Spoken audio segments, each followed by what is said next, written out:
about the topic legal challenges and derivatives, analysis of Texas versus Amelia. First one is vocabulary. The first one is form, yang artinya terbentuk. Number two is disputes, yang artinya perselisihan. Yang number three is settlement, yang artinya penyelesaian. And then we have invalid, yang artinya tidak sah. Upheld, yang artinya ditegakkan. Enforceability, yang artinya keberlakuan. Lack, yang artinya kekurangan. Legitimate, yang artinya sah. Dan indebtedness, yang artinya berhutang. Background of this case relates to the legality of a derivative transaction, namely an interest rate swap between Dexia SA Bank and the Italian regional government, Region Emilia-Romagna. This transaction was carried out in 2004 as a risk mitigation measure to minimize the impact of a loan using a floating interest rate with a value of more than €500 million. The parties involved in the case are Dexia SA as the plaintiff and Region Emilia-Romagna as the defendant. This conflict arose after the Italian Supreme Court ruling in the case Banca Nazionale di Lavoro S.p.A. v. Comune Cattolica 2020, which states that several regional governments in Italy did not have the legal capacity to enter into derivative contracts. Based on this ruling, Regional Emilia-Romagna argued that the transaction with Dexia was also invalid because it was considered speculative and violated Italian public finance regulation. The lawsuit was filed in the High Court of England and Wales, and in December 2024, the court issued a judgment published in March 2025.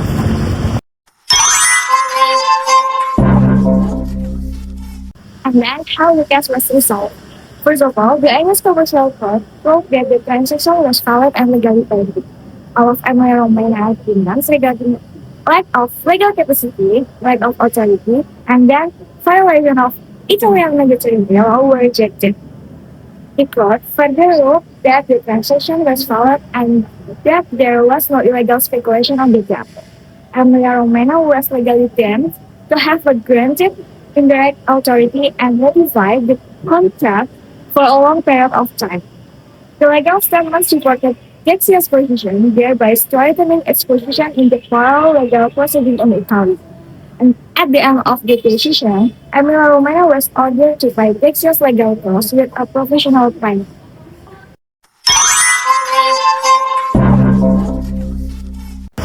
So the next one, I will tell you guys about the hypothetical analysis of the Dexia case under the Indonesian law. The first argument concerned a violation of statutory law based on Article 1320 of the Indonesian Civil Code, which sets the requirement for a valid agreement, namely consent, a legal capacity, a clear object, and a lawful cause.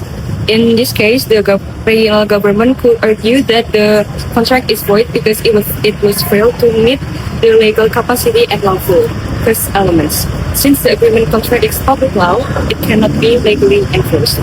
The second argument relates to the lack of proper authorization of as regulated under Article 1792 of the Civil Code. If the official who signed the agreement did not obtain the required approval, such as authorization from the regional House of Representatives, then the government may claim that the official act beyond their legal mandate.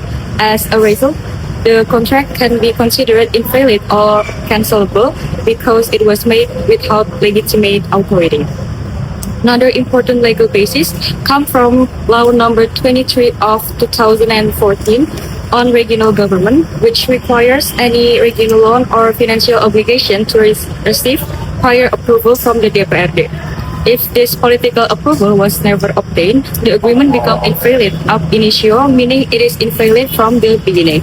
This is because the regional government will be deemed to have lacked the legal capacity to enter into the contract. And the next is Law Number 17 of the 23 on State Finance Rule Keuangan Negara. Pasal 48 and 49 which state purpose of regional borrowing. In this case, is regional borrowing is generally desired to financing investment or public service purely speculative transaction of derivative not intended for a legitimating hedging purpose are designed to produce net revenue or reduce on exciting financial risk are prohibited. If the swap is deemed speculative, the contract will lack a law cause and be void by law. And the last is law number 31 of 1999, Joe law number 20 of 201, corruption law tipikor. Pasal 1, which said unlawful act causing state loss, and Pasal 3, abusing of authority causing state loss. If the contract violation UU Keuangan Negara or UU Pemda and the designing official use their position for a personal or specific gain, and C, the transaction ultimately resulting in financial loss to the regional government, the official involved could be prosecuted for a corruption.